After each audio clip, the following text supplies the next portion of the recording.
Olá, sejam bem-vindas, sejam bem-vindos. Hoje a gente vai ter uma conversa sobre um mundo que existe através das selfies. Eu sou Pedro Luiz. E eu sou Alexandre Ferreira. Ô Alexandre, a gente sempre grava uns videozinhos quando a gente vai divulgar os podcasts, quando a gente vai divulgar os programas. Eu fico quase uma hora acertando o ângulo e tudo mais, aí penteio a barba. Você também faz isso, não? Eu gravo atrás da estante, aí coloco o livro meio inclinado, é tudo milimetricamente pensado. Vocês não têm noção do quanto, eu também faço a mesma coisa. E isso é um pouco uma selfie, que micos que pagamos para fazermos a coisa valer e ficar bem feitinha. A gente vai falar hoje sobre o mundo através das selfies. Ô Alexandre, eu lembro, antes de a gente ir pro jogo, o jogo é seu hoje, né? É meu, deixa comigo. Eu lembro que tem uma música que depois eu comecei a lembrar dela, tratava ela com os alunos. A gente nunca sabe como é que a gente é visto através dos olhos dos outros. É o final de um refrão de uma música de uma banda que eu gosto bastante. Eu não vou falar o nome, depois você treina aí no seu inglês. A gente nunca sabe, a gente tenta na selfie dar o melhor, mas a gente nunca sabe como é que os outros enxergam. Mas deixa isso pra depois, né, Alexandre? É isso mesmo, tem papo aí pra gente esmiuçar e sem dúvida também a gente não vai conseguir esgotar tudo, né? Mas com certeza consegue. Esse tema da selfie aí é ordem do dia, né? É uma coisa que a gente tem que refletir um pouco mesmo. Boa, muito bem. Mas antes de tudo, o jogo é teu, vai. O que vem? Você sabe que eu tô pensando nesses jogos assim, eu tava lembrando daquele filme Jogos Mortais. Ai, lá que vai. A gente vai... Benção com a drone. gente vai... Olha... A gente vai queimando o nosso filme a cada semana. Teve gente que me falou da benção com drone já, hein? Te repreenderam? Não, falaram assim, vocês foram leves, eu vi coisa pior. Então, não, ninguém me repreendeu, não. Imagina, eu sou liturgicamente correto. O jogo hoje se chama 9 Verdades e uma Mentira. Ai. Minha vida é um livro aberto, na página errada, mas é um livro aberto. Vai, não, explica, mas Esses dias eu quase pensei numa coisa parecida, vamos ver no que vai vir disso aí, vai. Então, não, mas olha, eu não vou te comprometer pessoalmente, não. Não, né? Apesar que o jogo eu adaptei um jogo que rolou aí um tempo nas internets e vai nos comprometer enquanto podcast uma conversa. Tá, então vamos lá, vai. Mas não vai ser pessoalmente, como é que é. não. É bem 9 divertidinho. verdades, 9 verdades e uma mentira. Tá bom, então vai. O jogo consiste em eu apresentar 10 coisas pra você e você vai ter que me dizer qual é a mentira e por que você acha que aquela é uma mentira no meio das verdades. Então tá, e você vai falar, eu tenho que anotar, não precisa Não, né? eu vou falar e você vai ouvindo aí. Eu já vou dizendo, a cada um eu digo, é verdade, é mentira? Não, eu vou fazer o seguinte, Pedro. Eu vou dizer uma lista pra você e você vai ter que me dizer qual nessa lista é a mentira.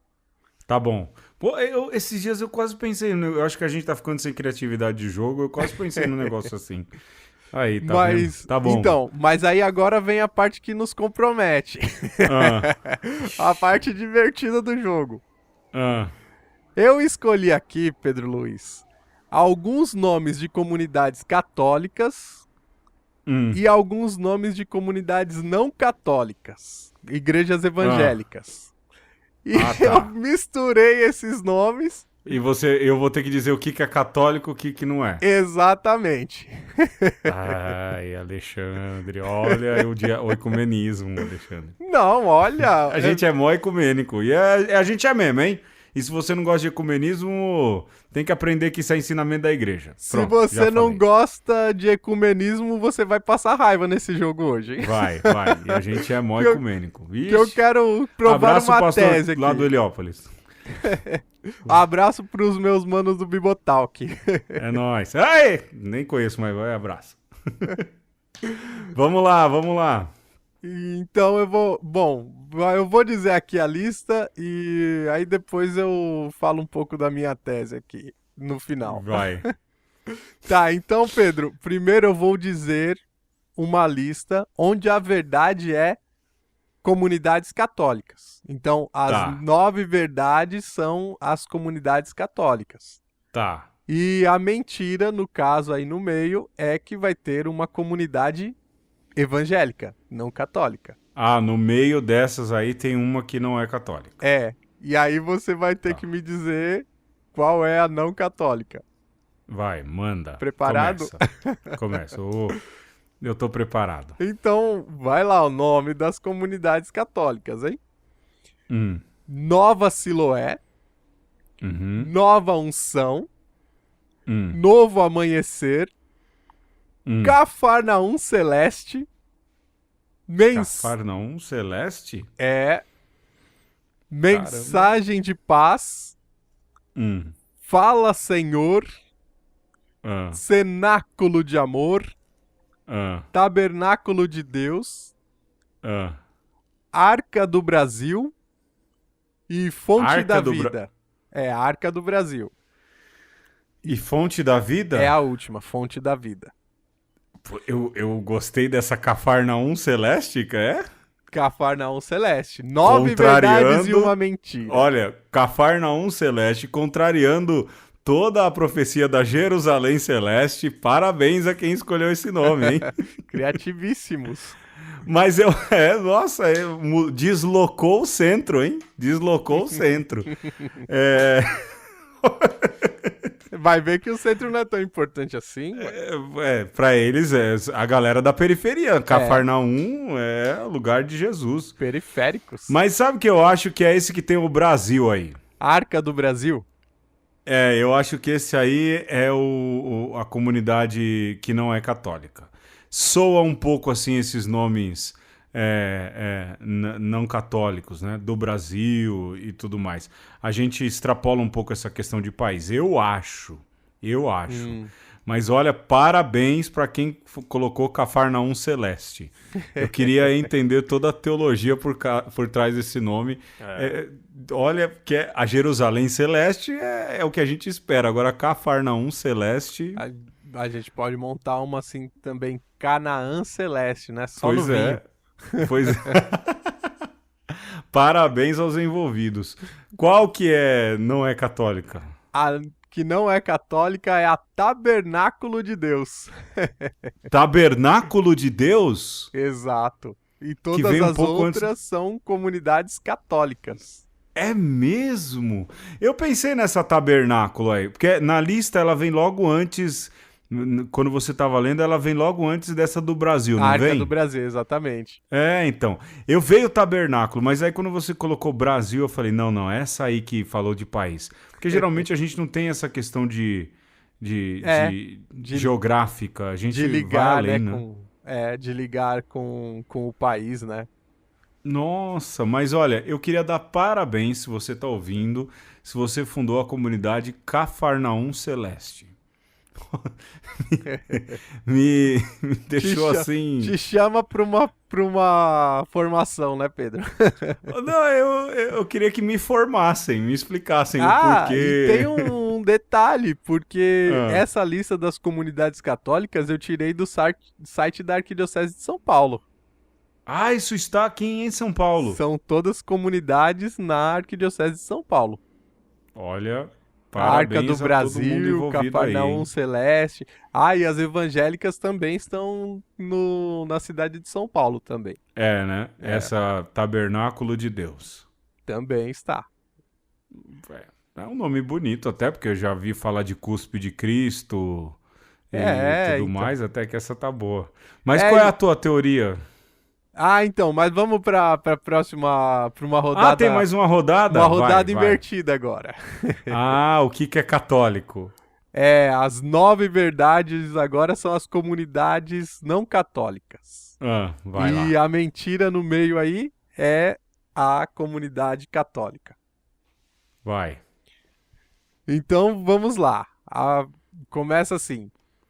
Nova Canaã, Nova Vida, Mensagem Cruz, Casa Firme, Verbo de Deus, Verbo da Vida, Missão Nacional, Missão Urgente, Comunhão e Graça e Fonte da Vida. Você viu que repetiu aí, tem uma fonte da vida católica e uma fonte de vida evangélica, né? Isso aí, né? Capítulo 4 de João sendo lido à torta e à direito. Né? Inspirando gerações. Inspirando gerações. Rapaz, vamos lá.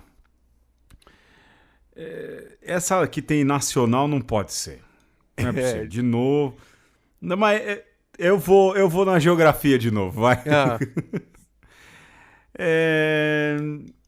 Tem aí o Missão Urgente, né? Missão Nacional e Missão Urgente.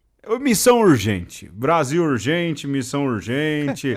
A gente, igreja em saída, é urgente que faça missão.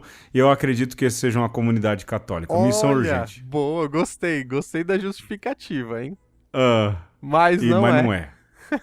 Qual que é a nossa católica? A católica é a Verbo de Deus. Verbo de Deus. Ela é bem... Pode ser para um, pode ser para outro, né? Sim. Mas também não tem tanto tema para variar para cima ou para baixo, né? Não tem muita variação. O espectro não é grande. Como é? Verbo de Deus. Verbo de Deus. Eu coloquei ali juntinho para te confundir a Verbo da Vida. Que é uma não católica. O desejo é que eu errasse. É isso, né? É lógico. O lado joguístico da coisa consiste em te enganar. Em ganhar paçocas. Te arrancar as paçocas. Mas qual é a tua teoria, Alexandre? Então... Ou tem mais uma rodada? Olha, eu preparei uma rodada aqui que seria um desafio a mais. Eu vou te dizer o nome das comunidades e você vai me dizer se a lista são 9 católicas ou 9 evangélicas e qual é a mentira. Tá, porque tem uma que não é nada. Não, é isso? Tem uma... Eu vou te dar a lista. Aí dessa lista, você pode me dizer... A maioria é católica ou a maioria é evangélica? É católica ou evangélica e qual no meio não é do grupo, está fora do grupo. Manda, o tempo tá pouco, a gente vai ficar jogando até o final do programa agora. Manda que eu quero, vai. Vamos ver então. Então vou dizer o nome aqui. Manda. Os nomes. Eterna Aliança, Cristo Vive, SOS Jesus, Cordeiro de Deus, Água Viva, Palavra Viva, Fruto para a Vida, Projeto Vida, Nova Esperança e Nova Geração. É tudo católico e a única evangélica é SOS Jesus. Nossa, tomara que eu tenha muito acertado. Porque essa SOS Jesus era uma igreja que tinha lá perto do Heliópolis. É mesmo? É? Não. É tudo evangélica e só tem uma católica no meio. E qual que é a católica? Palavra SOS Viva. Jesus. Palavra... A SOS Jesus era lá perto do Heliópolis, lá, uma igreja grande, bonita. Caramba, eu quase que entreguei o ouro, então. Quase. Por isso que eu falei, é tudo católico, só uma é evangélica. SOS Jesus. Eu achei que eu ia ser muito precioso se eu acertasse. Olha, mas não são nomes bastante católicos dessas igrejas evangélicas? Ó, Eterna Aliança, Cordeiro de Deus. Mas, eu posso... É aquilo que eu te disse também. O espectro não é muito grande, né? No fim, se você tem juízo, você vai pôr um nome assim. Tem que raspar no evangelho, né? Se você tem juízo, você vai dar um nome desse. Agora, o problema é quando o fundador, o líder, é meio desajuizado e acha que vai fazer marketing forte e saem umas maluquices aí que, nossa, Jesus deve rir, falar, olha, tanto trabalho pra isso, essa galera merece um troféu joinha com base ainda, né? O troféu joinha com base é ótimo. Então, a minha tese é o seguinte, como essas igrejas evangélicas e essas comunidades católicas de alguma forma convergem, né, Pedro? Assim, a gente ouve os nomes nessas listas e como elas, em termos de identidade, pelo menos aí o nome, e eu acho que isso quer dizer alguma coisa, como elas acabam se parecendo, né? E aí você falou uma coisa que também me chamou a atenção, que a escolha desses nomes passam por um desejo de marketing aí, não é, Pedro? Sempre. Sempre, do ponto de vista mercadológico, a escolha do nome é fundamental. E eu penso que deve ter lá. Que nome que a gente vai dar? Aí o outro fala, não, mas tem que ser um nome que pegue. Um nome aí a de dona impacto. Misídia... um nome de impacto. Aí a dona Misídia fala, não, mas não pode. Não, mas dona Misídia é marketing. Aí no fim escolhem, um nome assim que pega, chama atenção. Sei lá, eu acho. Mas eu tenho pra mim que na sinceridade vem depois de muita oração. Eu acredito nas boas intenções. Como eu falei, com juízo, os nomes saem mais ou menos esses, né? Agora, quando o cara é desajuizado, a cara é desajuizada, aí vem as loucuras, né? Mas até que foi bem. Mas olha, se você tá me ouvindo da Cafarnaum Celeste, manda um e-mail pro conversaconosco@gmail.com. Eu queria entender, sem zoeira, de boa, mas eu queria entender o porquê deslocar aí da Jerusalém Celeste para Cafarnaum Celeste. De boa, não tô zoando não, mas eu queria entender, verdade mesmo. Um abraço. E aí, só pra terminar, a minha tese aqui principal era provar que a gente não tá tão distante assim, né? Entre católicos e evangélicos, somos todos irmãos, e como vocês viram aí, há uma convergência rolando. Muito, a gente tá mais junto do que... Olha, a gente tem muito mais semelhança do que diferença. E se você não gosta de ecumenismo, vai ler os documentos da igreja. Boa. Vamos pro tema, vai, Alexandre. Vamos que vamos.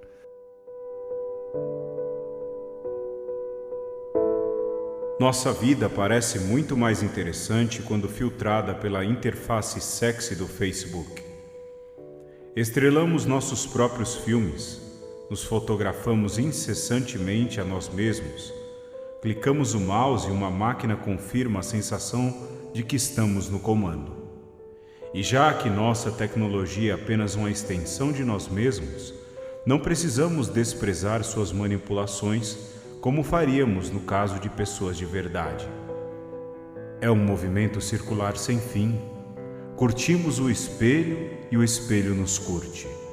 Ser amigo de uma pessoa significa apenas incluí-la em nossa lista particular de espelhos elogiosos. Antes de compartilhar algo, avalie o quanto aquilo é um sentimento honesto e legítimo, mesmo que bobo, uma contribuição para a conversa online, ou apenas uma ilusão de interação do tipo espelho, espelho meu.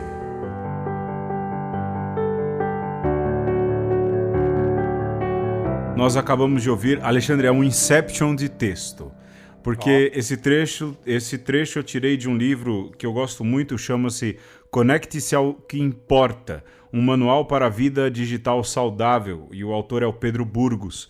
Mas a primeira parte do texto é de um sujeito chamado Jonathan Franzen, e ele tem um ensaio intitulado A Dor Não Nos Matará. E aí é um texto dentro de um texto falando justamente dessa versão e dessa visão do espelho, espelho meu. Topzera, topster, top da balada, estourou no norte. Faustop. Olha,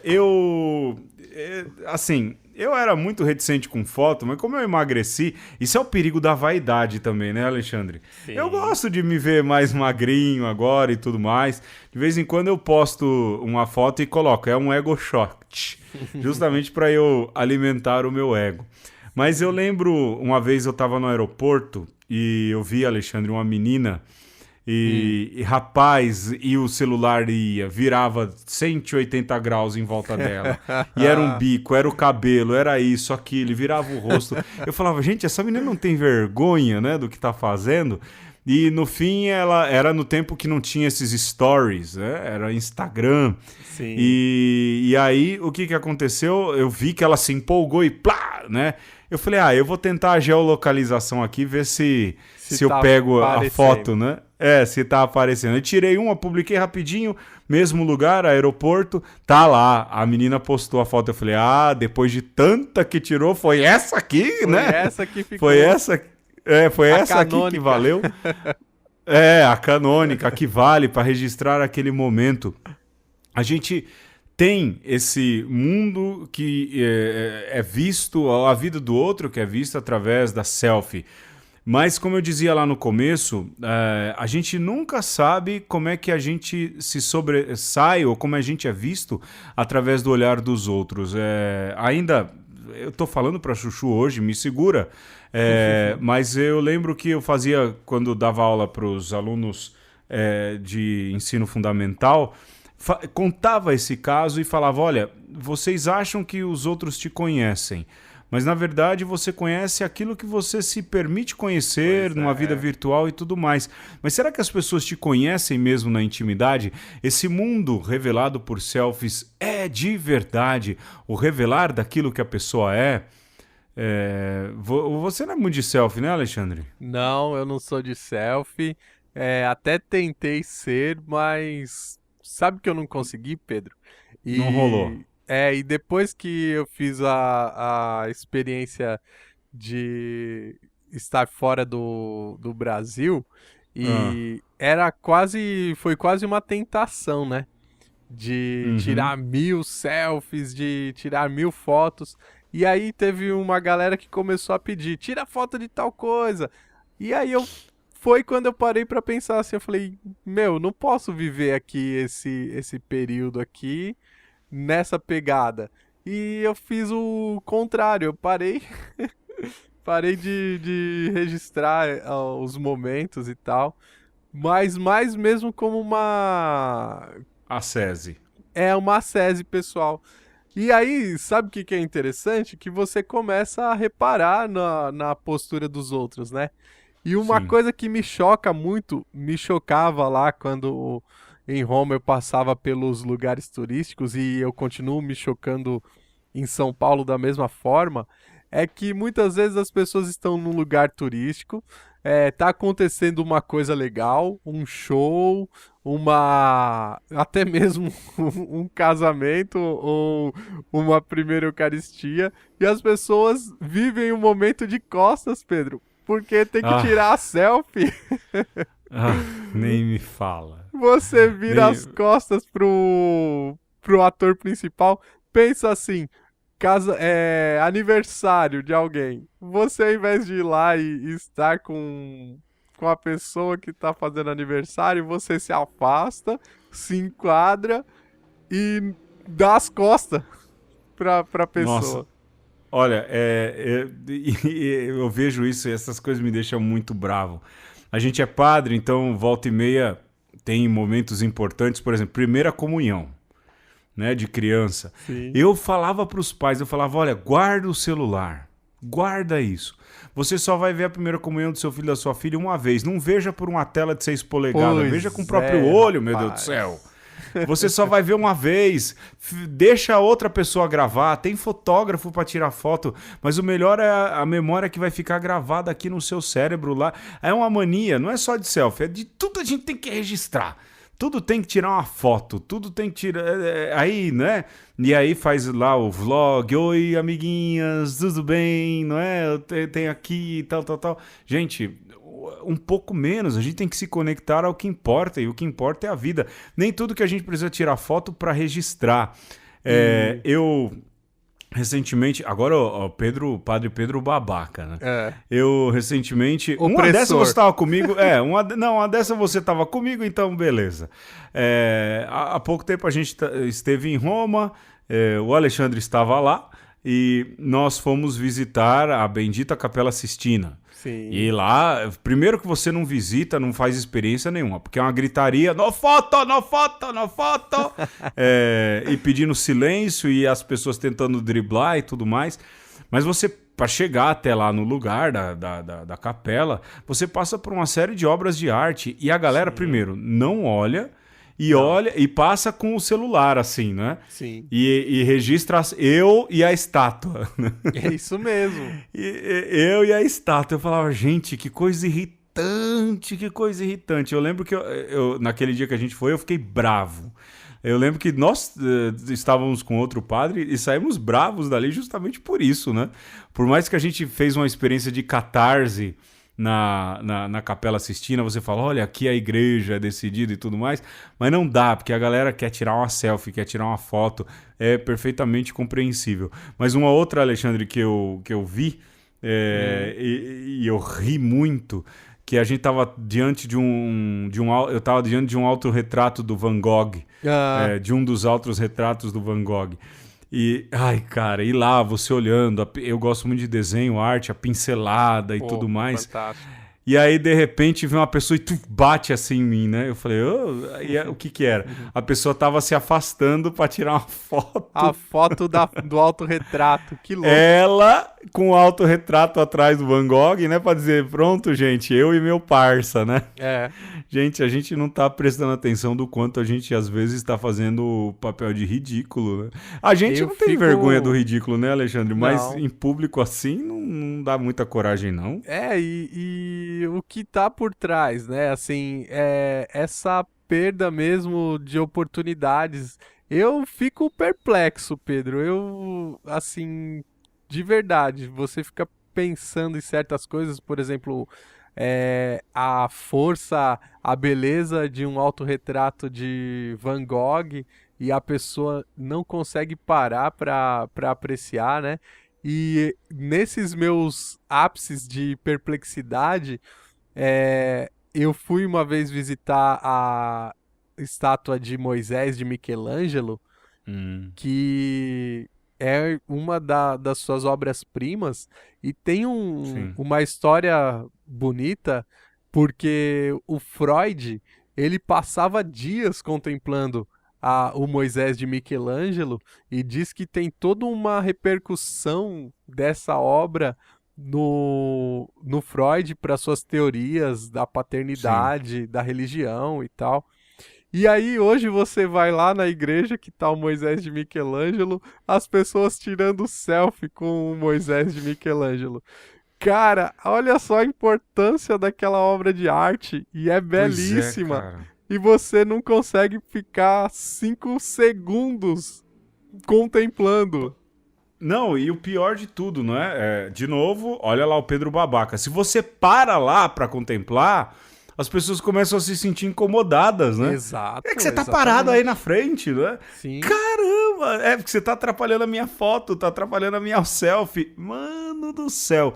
Eu fico muito pistola com essas coisas, mas só pra lembrar uma coisa. O Papa Bento XVI dizia que a gente vive nos meios digitais. O Papa Bento XVI dizia isso. Mas ele dizia que a nossa vida nesses meios precisa ser uma expressão da verdade. Uma expressão da nossa vida verdadeira.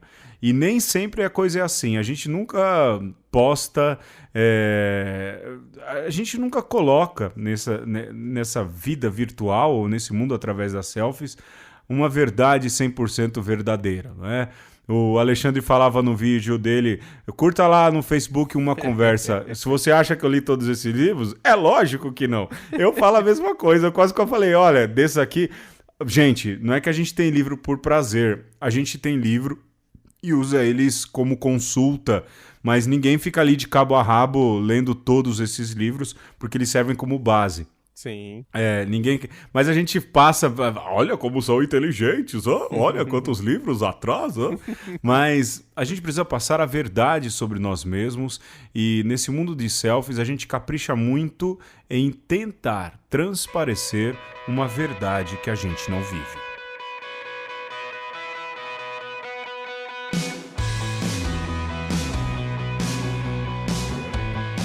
Nós estamos falando sobre o mundo visto através das selfies e precisamos, Pedro, retomar um pouco a ideia das selfies lá para a sua ancestral primeira, que era a imagem refletida no espelho de água, por exemplo. Quando ainda os nossos ancestrais, os homens das cavernas, olhavam a sua imagem e viam-se refletidos ali antes mesmo de existir os espelhos e tudo mais. E acontece que nós vemos o mundo de um ponto de vista onde nós não aparecemos, via de regra. É o jeito normal, natural de ver a vida, de ver o mundo, de participar dos acontecimentos. Mas um belo dia você percebe que não, você tem um corpo, você tem uma imagem com a qual os outros te enxergam e te identificam. E então existe um caminho aí, desde a imagem refletida nas águas até as selfies, que passa por esse compreender a sua imagem e tentar fazer a sua imagem. E as selfies é um ponto, auge da história da humanidade, onde você constrói a sua imagem de uma maneira tão consciente, ou busca esse fazer-se como jamais houve na história, né? E não é só mais uma pessoa que pode, vamos dizer, fazer o seu autorretrato, ou alguém que pode se preocupar com ali as suas vestimentas e com a sua projeção na sociedade. Todo mundo hoje, Pedro, todo mundo hoje cuida da sua imagem, todo mundo cuida de como as pessoas vão ver. E isso é uma coisa que precisa ser pensada, como nós estamos lidando com essa possibilidade de fazer-se, de apresentar-se para o mundo. De retratar-se para o mundo. Né? Exatamente. É porque ficou mais fácil. Antes, você queria uma selfie, você contratava lá um pintor. Sim. E aí, por engano, você contratava o Pablo Picasso, a selfie não ia ficar muito legal, né? Ia ficar um pouquinho tortinha. Eu lembro de uma história, Alexandre. Olha eu fugindo do tema, vai. Eu nem sei se isso vai entrar. De um personagem do Fernando Gonzalez chamava Vostrades. E aí um grande rei queria pintar, queria que pintasse a rainha de uma maneira bem sensual, e ele não sabia pintar, e no fim ele toma um elixir e vira um artista, né? Uhum. E de repente todo mundo flagra a rainha em trajes menores na historinha, e começam a perseguir ele, aí vira aquela confusão e tudo mais. No outro dia de manhã, ele acorda e quando quando ele tinha tomado o elixir, ele tinha tomado o elixir do Pablo Picasso. E a mulher, ao invés de estar bonita e sensual, tá toda desconstruída, né? Então, imagina se um mecenas, aí alguém encomenda um retrato e vê alguém todo desconstruído. Mas eu acho que essa necessidade de se reproduzir, de reproduzir a imagem, vem a partir do momento que o homem se percebe e percebe que precisa ter certos atributos também para se destacar na sociedade. Tem aquela questão de reprodução, também tem tudo isso, né, Alexandre? Sim, e porque, na verdade, você não reproduz a sua imagem para você mesmo, mas reproduz para a sociedade, para o grupo que você faz parte. Agora, a questão é que parece que nós não estamos mais usando a mídia, né? Que seria o espelho, que seria o celular, que seria a rede social, mas é a mídia que está nos usando, né? Eu ouvi uma frase interessante esses dias, que é uma paráfrase que é assim, o fim justifica a mídia, era a provocação do texto. Nossa. Né? E é isso, essa discussão da selfie, se a gente está olhando o mundo através das selfies, você de fato está vivendo ou você está deixando com que essa cultura do aparecer, essa cultura da superficialidade está te consumindo? E o risco é a gente cair nesse esquemão, né, Alexandre? Porque eu fico pensando o quanto você alimenta justamente esse esquema midiático, você alimenta essa cultura da selfie, você alimenta sem perceber o quanto você já foi alimentado e o quanto você alimenta essa cultura de se eu não tiver uma foto minha com a obra de arte ao fundo ou com o show ao fundo, eu não estive lá, eu não estive, não existiu, não aconteceu. E aí já vi casos de gente, a gente volta aí à questão da obra de arte, de alguém que ia tirar uma foto e tropeçou numa obra de arte, né? Nos vasos Ming, lembra no desenho do Pernalonga? Sim. Mr. De quebrar o vaso Ming. A pessoa... o Mr. Bean daria um ótimo quadro hoje, ele tentando tirar uma selfie e destruindo um museu, por exemplo. Sim. Mas é isso mesmo, alimentar isso acaba criando uma loucura e que fisicamente, não no mundo virtual, não no mundo das selfies, mas no mundo tangente que a gente vive, pode causar um problema sério também, né? Já vi falar de acidente de gente tentando tirar selfies, por exemplo. Os meios justificam a mídia, é isso, né? Os meios justificam a mídia. E pois é. Eu entendo um lado positivo da cultura das selfies, das redes sociais, que é essa coisa do compartilhar, né? Então, a cultura participativa. Então, eu quero que as pessoas também, de alguma forma, vivam aquilo que eu estou vivendo.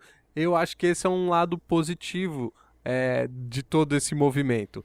Mas quando essa participação ela deixa de ser interação com as pessoas ao seu redor, quando essa participação te tira do momento de alguma forma, então você deixou de valorizar a cultura de participação e passou a cultura da exposição simplesmente. E aí você nem viveu o momento, nem conseguiu passar alguma coisa boa para as pessoas, porque aquilo nitidamente é falso. E depois vem a bad, né, Pedro? Porque Sim. você vai olhar suas fotos e falar assim, puxa, isso é falso, isso eu não vivi de fato isso. Cara, eu vivo a bad da selfie depois. Eu falo, cara, eu não precisava ter colocado essa foto, por que eu coloquei? Quem nunca, né? Pô, eu em toda selfie que eu tiro, eu falo, cara, eu sou o cara que mais critica, por que eu fiz isso, né? Mas eu nunca ponho assim em algum lugar. Eu coloco selfie porque eu me espanto ainda a ver meu rosto magro. É por isso. Tá construindo a sua autoimagem ainda. Eu tô tentando me acostumar com isso. E olha que já faz aí 6 anos, né? Mas ainda tento me acostumar com essa questão. Eu fico pensando justamente isso, né? A gente se deixa e se deixa muito entrar nessas correntes. Porque uma hora eu fico pensando qual vai ser o próximo passo, né? A da selfie tem também os stories, né? No Instagram, no WhatsApp. E aí eu olho assim, eu tenho uma série de ex-alunos e tenho uma série de adolescentes das comunidades paroquiais. Mas aí eu vejo também os contatos de WhatsApp por aí. A galera gosta dessas coisas, né? Sim. E aí faz ali um stories com rosto aqui, outro ali. Lógico, tem gente que eu sei que faz pra zoar, faz pra brincar. E aí você nota também a disponibilidade de tempo da pessoa, porque como essas coisas Pode aparecem crer. na época de férias, né? Sim. Depois das férias dá uma tempo. acalmada boa. Toma tempo. Eu fico imaginando quantas vezes você fica gravando aquilo e depois vai sumindo. Mas surge e fica aí sempre a pergunta: o que quer se revelar através disso? A gente nunca sabe, mas é por demais divertido. Eu falo, eu bato a bad e tudo mais. E a gente tem que tomar cuidado para não se revelar demais, mas também para não revelar a mentira.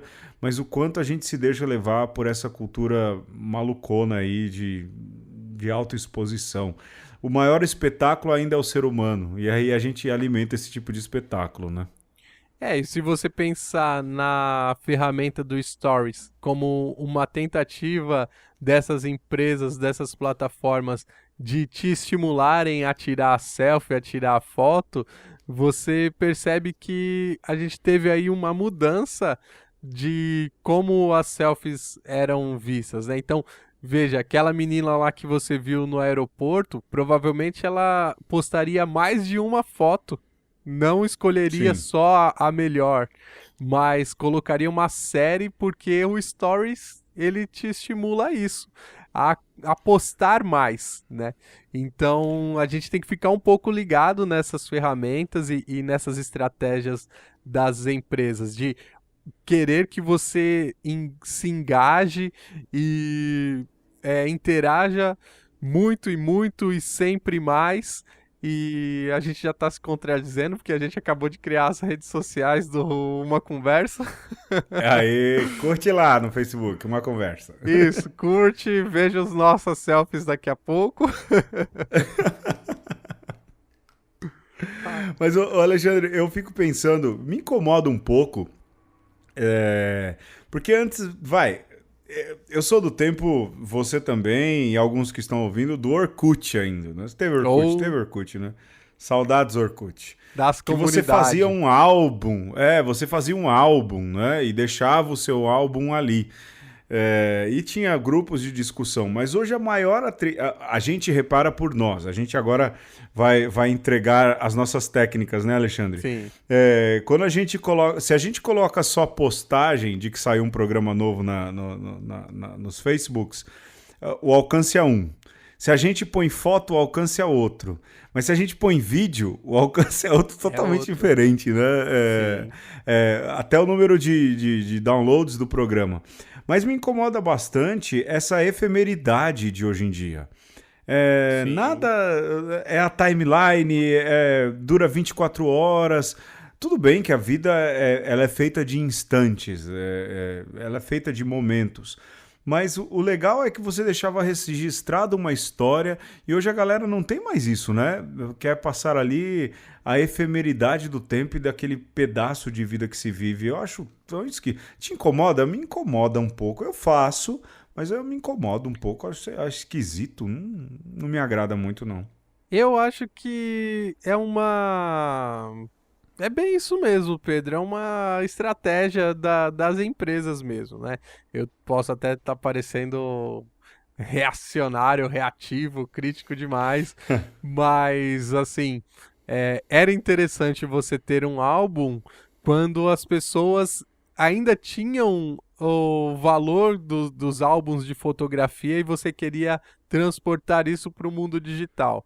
Mas hoje é muito mais interessante você manter as pessoas ligadas, linkadas, mesmo que isso depois se apague, seja apagado, porque, lógico, você imagina se os stories dessas redes sociais permanecessem com os arquivos armazenados, o quanto isso ia gerar de terabytes e tudo. Então é interessante que se apague, porque você mantém ali o registro da vida, mas ao mesmo tempo isso depois é apagado. Ou não. Ou Isso é não, outra ou não. discussão. Ei. Mas de alguma forma você libera, né? Assim, vai pra frente, continua, aquilo que passou, passou, continue você tirando 1000 selfies, porque é isso que importa, essas coisas. E depois volto, né? O cachorro correndo atrás do rabo. Qual selfie que vai, né? Qual o melhor ângulo? A gente zoava muito quando era mais novo o Julio Iglesias, mas a gente vai entrando nessa também. Porque a gente era do tempo que, primeiro, não tirava selfie porque era filme de rolo, né? Então você tinha ali 36 poses e era caríssimo revelar e tudo mais. Cada pose hoje... tinha que ser um tiro certo. Nossa, aí lá em casa a gente adorava estragar as poses. Tira uma foto séria, pelo amor de Deus, para mandar para sua avó, né? Mas a gente hoje também é uma evolução tecnológica, é lógico. Mas a gente a gente já sabe qual é o ângulo certo. A gente já sabe qual é a medida do... Eu nunca sei, eu falo...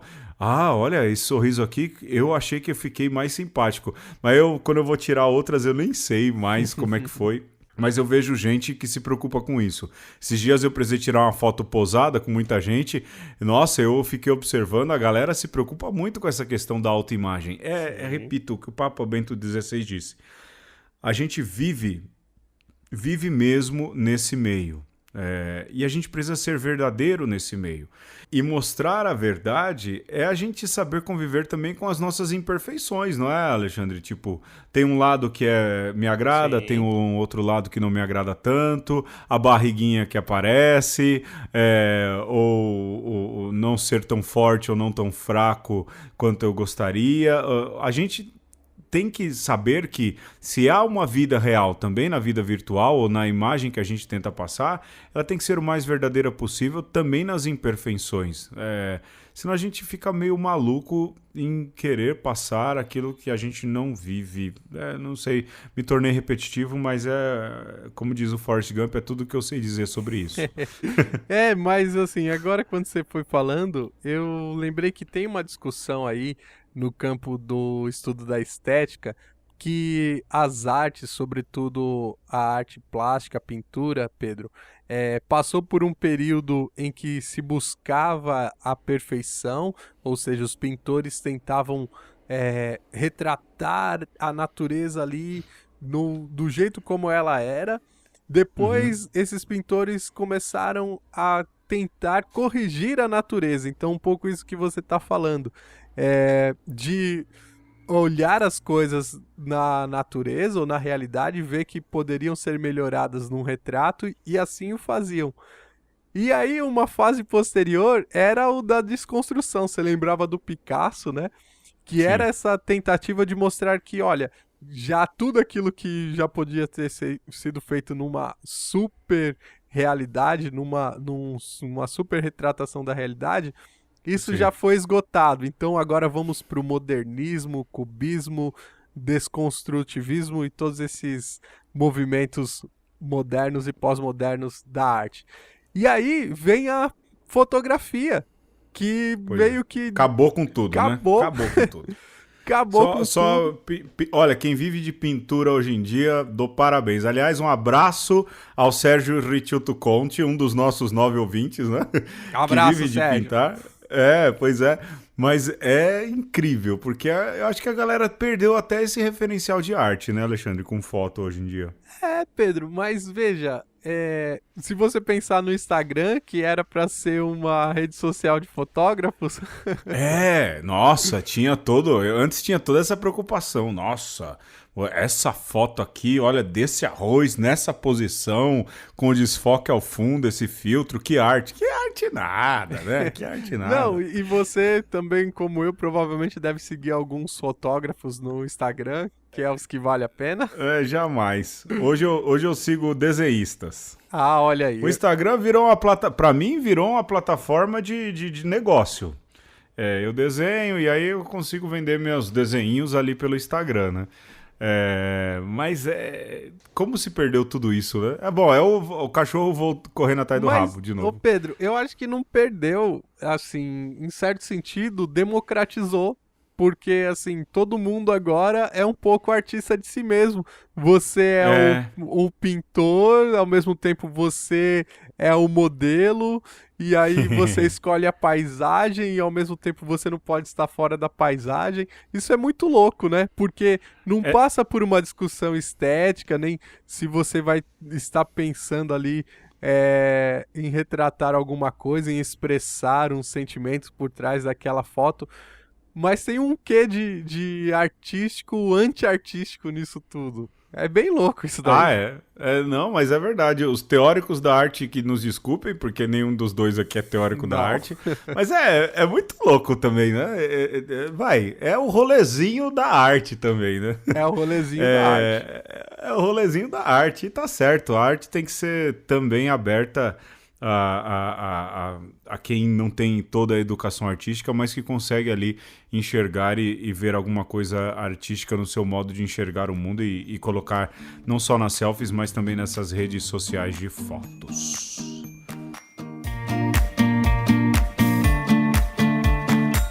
Um dia Jesus estava na região de Cesareia de Filipe e ali ele perguntou aos seus discípulos: quem dizem os homens ser o Filho do Homem? Essa cena é retratada em Mateus, em Marcos, e Jesus pergunta o que os outros estão dizendo a respeito dele. Eu já li comentários de evangelhos de gente bastante competente e me chamou a atenção justamente o jeito com que a pessoa comenta e diz: Jesus estava fazendo uma pesquisa de satisfação. Ótimo. Queria saber... O que andam falando de mim? Será que Jesus também se preocupava com o modo com o qual os outros compreendiam ele?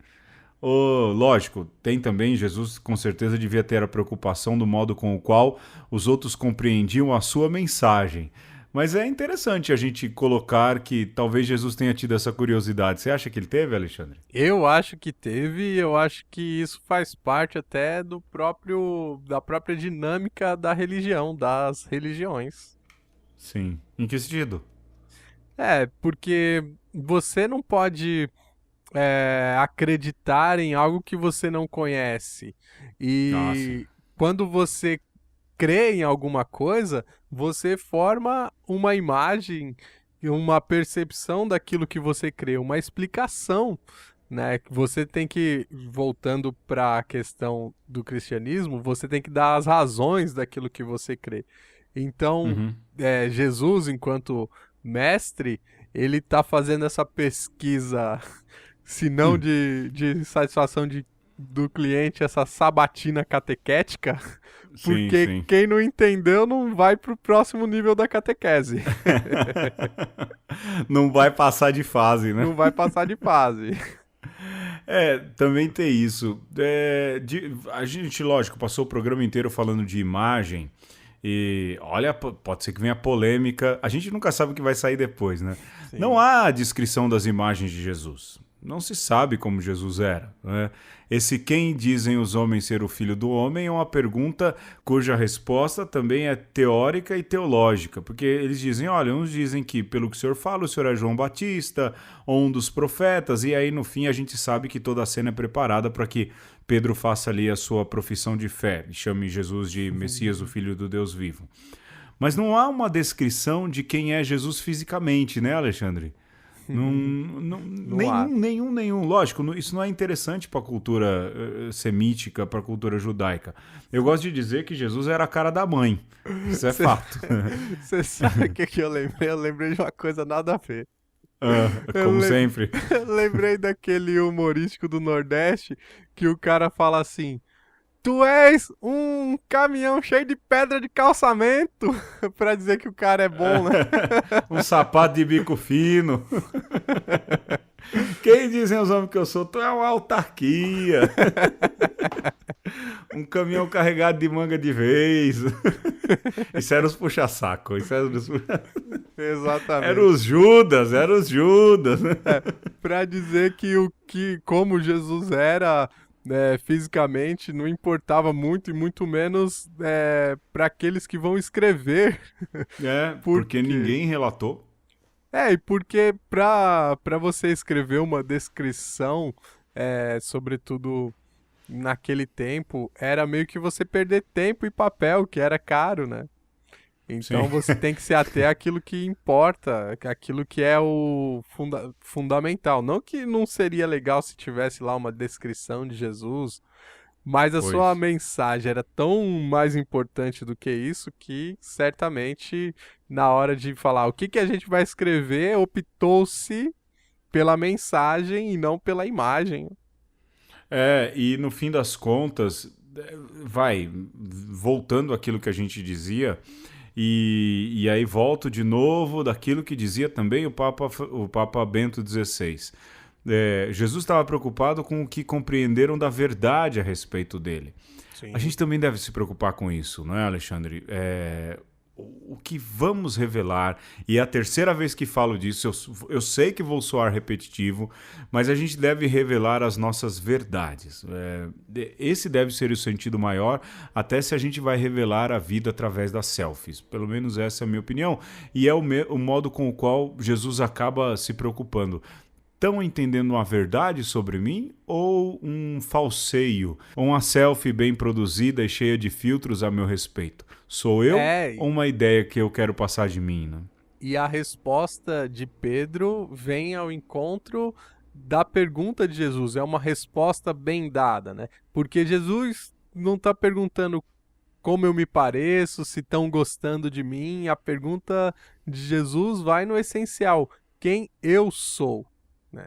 E a Sim. resposta de Pedro: tu és o Senhor, tu és o Filho de Deus. Né?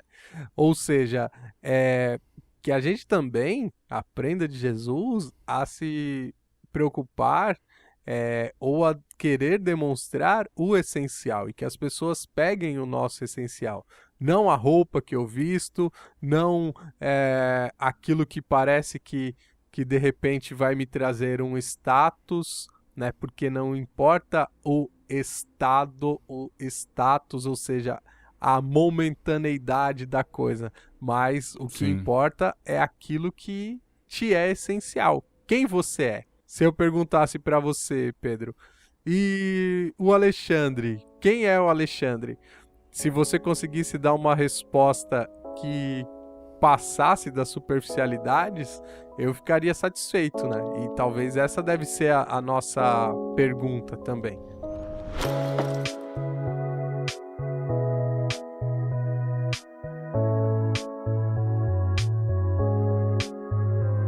E assim nós terminamos mais uma conversa, e desta vez sobre o mundo visto através das selfies. No fim, Alexandre, a gente nunca consegue falar o que a gente planeja, né? A gente nunca consegue falar do jeito que a gente queria, mas conversa é assim mesmo, e essa é a proposta do programa.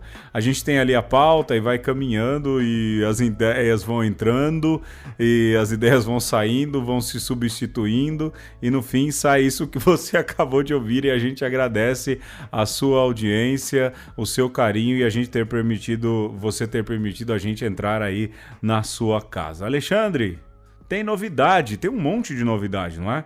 Sim, nós estamos nos tornando mais interativos.